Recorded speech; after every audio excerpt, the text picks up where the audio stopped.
Hi viewers, నేను ఈరోజు పేషెంట్స్కి ఒక చిన్న సజెషన్ ఇద్దాము అని అనుకుంటున్నాను. ఏంటి అంటే అది మీరు డాక్టర్ రూమ్లోకి అడుగు పెట్టే ముందు అంటే మీ ప్రాబ్లం గురించి కొంత డీటెయిల్డ్గా డాక్టర్కి ఏం చెప్పాలి దాని డీటెయిల్స్ అంతా కొద్దిగా ఆలోచించుకొని పెట్టుకొని లోపలికి ఎంటర్ అయితే చాలా ఈజీగా ఉంటుంది. ఎందుకు చెప్తున్నాను అంటే చాలా మంది పేషెంట్స్ అంటే ఇది నా అబ్జర్వేషన్, వాళ్ళ ప్రాబ్లం ఏంటి అని అడిగినప్పుడు అంటే ఫర్ ఎగ్జాంపుల్ ఒక పేషెంట్ వచ్చారు, ఏంటి మీ ప్రాబ్లం అంటే గ్యాస్ ప్రాబ్లం అని అంటారు. గ్యాస్ ప్రాబ్లం ఇంకా ఏమన్నా ఉందా అంటే ఏం లేదు గ్యాస్ ప్రాబ్లమే అని చెప్తారు. సపోజ్ ఈ ఎగ్జాంపుల్లో గ్యాస్ ప్రాబ్లం అనేది చాలా వేగ్, అంటే కడుపుకు సంబంధించిన ఏ ప్రాబ్లం ఉన్నా కూడా జనరల్ పబ్లిక్ దాన్ని గ్యాస్ ప్రాబ్లం అని అంటారు. కానీ ఒక డాక్టర్గా నేను ట్రీట్మెంట్ ఇవ్వాలి అనుకుంటే నాకు ఇంకా చాలా ఇన్ఫర్మేషన్ కావాల్సి వస్తుంది.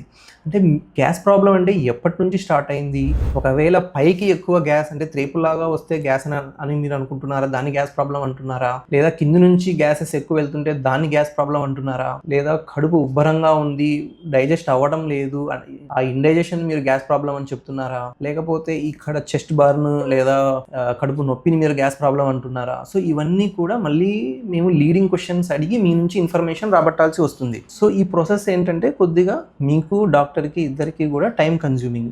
సో మీరు ఎక్కువ ఎంత ఇన్ఫర్మేషన్ అంటే అప్పటికప్పుడు మీరు ఆలోచించుకొని వాటన్నిటికీ ఆన్సర్స్ చెప్పాల్సి వస్తుంది. సో నా సజెషన్ ఏంటంటే మీరు కొద్దిగా మీ ప్రాబ్లం గురించిన డీటెయిల్స్ ఎంత ఎక్కువగా మీరు ఆలోచించుకొని డాక్టర్కి అంత ఇవ్వగలిగితే మీ డయాగ్నోసిస్ డాక్టర్కి డయాగ్నోస్ చేయడం చాలా ఈజీ అవుతుంది. Hopefully you follow my suggestion.